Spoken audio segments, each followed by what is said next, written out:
Welcome, my name is Bernice Wilson and thank you for joining me for this video presentation on components yields and recipe yield as it relates to the standardized recipe. Do you know what a component yield is? It is the total amount of the component that is needed for this recipe as per the number of portions. So if the portion size reflects the amount required for one portion, this component yield will reflect it for 30 portions in this example. So how do we calculate the component yield? Well, the formula is total portions multiplied by portion size. So in this case, 30 multiplied by 120 will give you 3,600. So let me just demonstrate how that formula should be placed in the cell. As usual, with Excel, you will begin with an equal sign.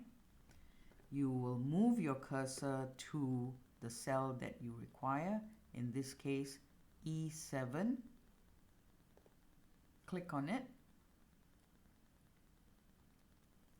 and the formula is total portions multiply. In Excel, the multiply sign is an asterisk, so just type that in, multiply it by the portion size. So navigate your mouse to the cell, click on that and hit enter.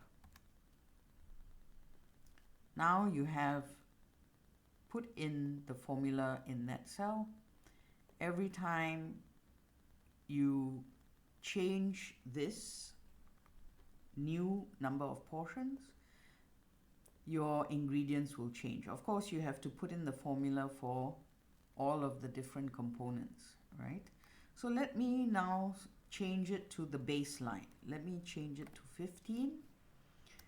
And so then the recipe conversion factor goes down to 1.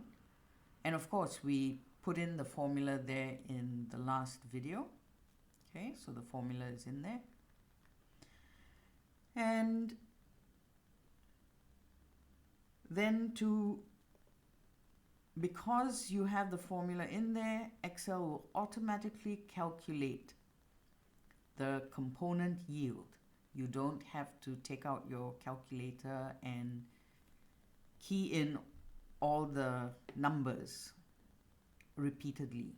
Okay, so that's the value of spending the time and putting in the formula in each of these cells. So you need to then, of course, copy and paste it to all your components so that every time you change your new number of portions, it automatically changes to the correct calculated amount.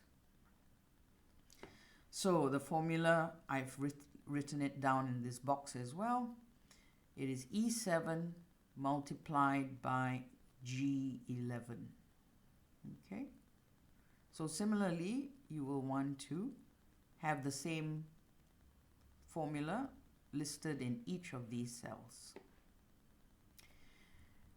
I think that now concludes the information on component yield. Let me then talk about recipe yield. The recipe yield just means that it's the total of all the components. Okay, now commonly you will find that most recipes will express yield, recipe yield, in terms of number of portions. For example, they will say the yield for this recipe is 10 portions.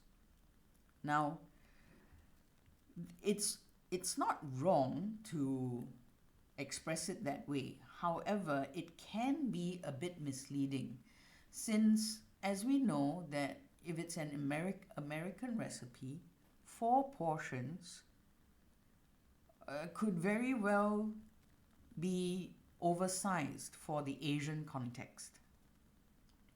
Therefore, it's much better to use measurements, standard measurements for the component and recipe yield, so there is no confusion as to how much you need for this recipe.